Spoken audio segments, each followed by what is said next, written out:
What's going on, everyone? It's Cash, and in this video I'm going to be going over 3 features that are coming to iOS 13.2.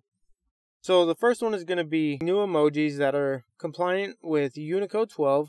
There's supposed to be 60 plus new emojis. Now whenever I go through, I do notice some. I don't know if I noticed 60 plus, but the major ones that I've noticed are there's multiple different animals. There's going to be a bionic arm, bionic leg, some additional wheelchairs. If you come over, you can go in and change skin tones.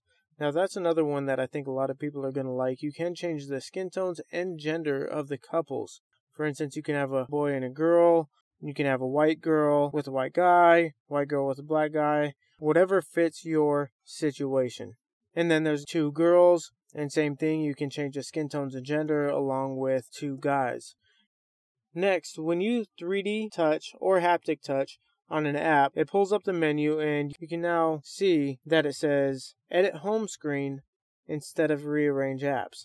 Now it's essentially the same thing. It is the same thing, but some people prefer edit home screen as opposed to rearrange apps. Me personally, it doesn't matter. It meant the same thing. I knew what it meant, but apparently there was some confusion with some other people. And then you'll see up here at the top that it has an option to delete the app.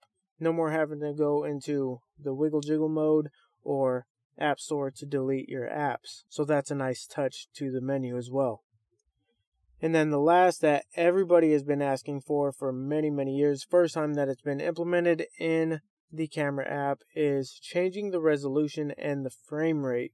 If you want to change the resolution, then just tap on the resolution and you can see that it changes from HD to 4K, 4K to 720, and put it on whatever you want, along with the frame rate, HD 30, HD 60, or if you're in 4K, you can go from 24 frames per second, 30 frames, or 60, whichever you desire.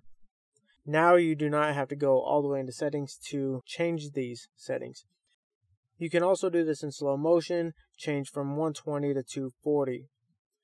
Now, Apple just needs to add in adjustable ISO and shutter speed, and then their camera app should, for the most part, be fully capable.